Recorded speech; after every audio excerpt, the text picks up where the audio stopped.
Урматтуу эмес чыккынчылар, көөдөнү сокур ичи тарлар. Миллиондогон элдин талабы менен түрмөдөн түз алып чыгып, бузукулар ишенбей калсын деп 3 жолу легитимдүү кылып бекитилген Жапаровду эмес миллиондогон элди билимсиз, акылсыз деп кемсинтип жатасыңар. Эл ага дагы макул болуп көз жумуп жатышат. Силер өзүңөрдүн эмес, лидерлердин аброюн түшүрүп жатасыңар. Садыр мырза түрмөдөн өзү эле келип олтуруп алган жок да. Аны бүтүндөй артындагы калдайган калың журту каалап алып келип олтургузду. Ушинтип тоскоол боло берсеңер, сагызгандай шакылдагандарды эл өзүбүз жок кылабыз. Бийлиги жок эле деп жатышат кыжырынып. Өткөнкү төңкөрүштө Садыр Жапаров сайраган, сагызганды, ичи кара ниети бузуктарды гумандуулук менен эч кимге тийдирбей алып калды.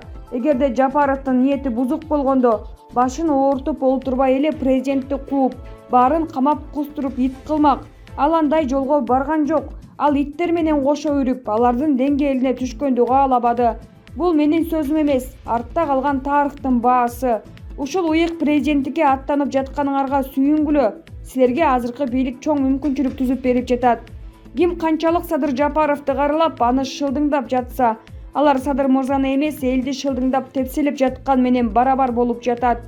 Эгерде эл дагы бир жолу толкуса, баарын кырып салат. Эл менен ойношпогула, деп жазат Данияр Дурусбеков өзүнүн Facebook социалдык баракчасына. Садыр Жапаров 2010 жылдагы кандуу ош окуялары боюнча президент Роза Отунбаева жана ген прокурор жоопко тартылышы керек. 2010 жылдагы кандуу ош окуялары боюнча ал кездеги президент Роза Отунбаева жана ген прокурор Байтемир Ибраев жоопко тартылышы керек, деп билдирди түндө жергиликтүү телеканалдарга берген маегинде Кыргыз Республикасынын президенттигине талапкер Садыр Жапаров. Ал учурда улуттук коопсуздук кызматы күн сайын президенти менен ген прокуроруна Ошто кан төгүлүү чыга турганын эскертип айтып турушкан. Бирок президент менен ген прокурор бул маалыматка көңүл буруп, анын алдын алуу үчүн чара көрүшкөн эмес. Натыйжада кан төгүлдү, канчалаган бейкүнөө адамдар өлтүрүлдү. Ошондуктан өз милдеттерине кош көңүл мамиле жасаган ал кездеги президент менен ген прокурор жоопко тартылышы керек, деди Садыр Жапаров. Була Кыргыз Today Чекит.org. Мындайда Садык Шернияздын пикирин уксаң, оппоненттерин жүзү кара акмактар деп аймак катындардын сөзүн сүйлөйт. Анткени чоң атасы Шернияз сөз кадырлап баккан кадимки Токтогул Сатылгановдун үзөңгүлөшү болот экен. Президент болчу адам сөзү менен үлгү болушу керек, сөзү менен иши дал келиш керек. Азыр көрүп жатабыз го, айрымдар 5 күндө 5 жолу пикирин өзгөртүп, башкача сүйлөп калгандарды. Ансыз деле элибиз эки жүздүүлөрдөн тажап турганда, сөзүнө бек турган адам президент болбосо элдин эле шору болот. Убадалар реалдуу турмуш менен шайкеш келиши керек. Садык агайдын убадаларынан популизмди байкай алган жокмун.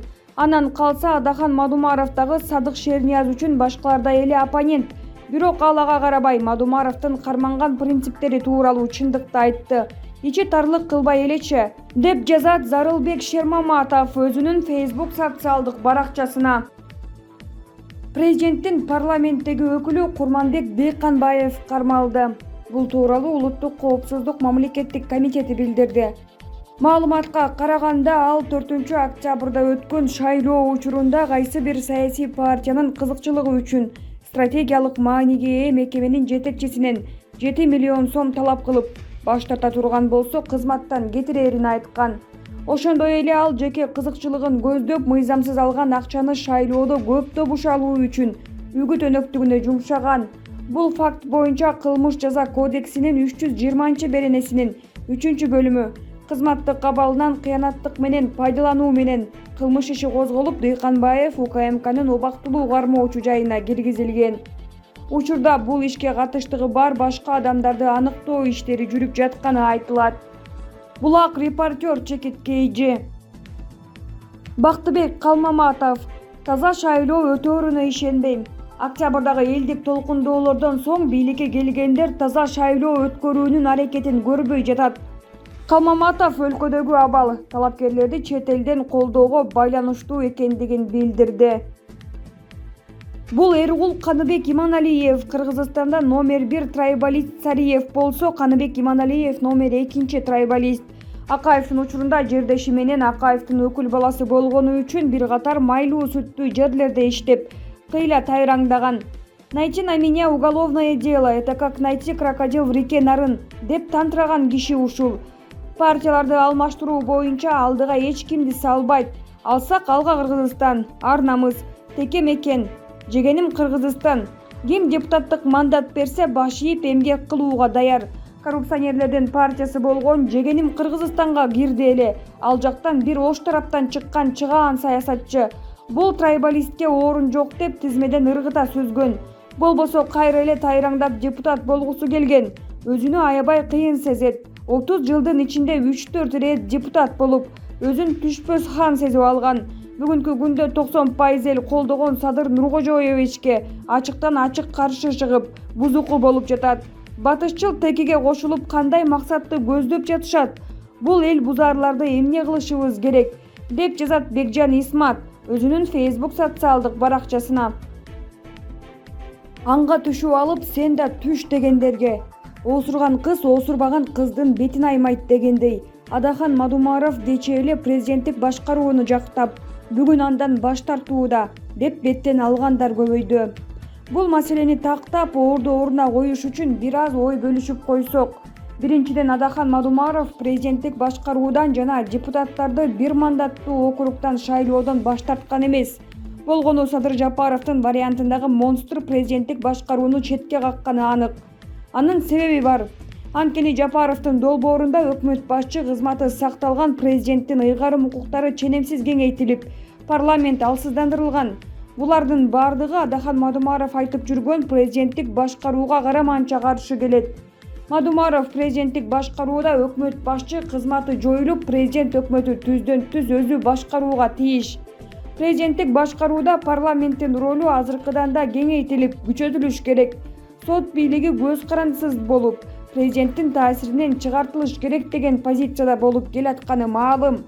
Мына ушундай бийлик системасына өтүүдө конституция жана мыйзам талаптары так аткарылыш керек. Мыйзам конституция талаптарын аткарууну өтө жогору койгон Адахан Мадумаровдон андан башка кадам күтүү мүмкүн эмес. Азыр эмне болуп жатат? 5 жылдык мөөнөтү бүтүп, конституцияны өзгөртүүгө моралдыкта, юридикалыкта ыйгарым укугу жок жогорку кеңештин депутаттары конституцияны өзгөртүп жатышат. Өлкөдөгү аттуу баштуу саясатчылар, юристтер, жарандык активисттер анын легитимсиздигин баса белгилешти. Ал эми Венеция комиссиясы, Хельсинки комитети, Human Rights Watch уюму азыркы жогорку кеңештин ыйгарым укугу чектелүү экендигин эскертти. Ага карабай түнөргөн бойдон баратышат. Мына ошондуктан Адахан Мадумаров менен конституцияны каалагандай калчап жаткандардын жолу эки ача кетип жатат.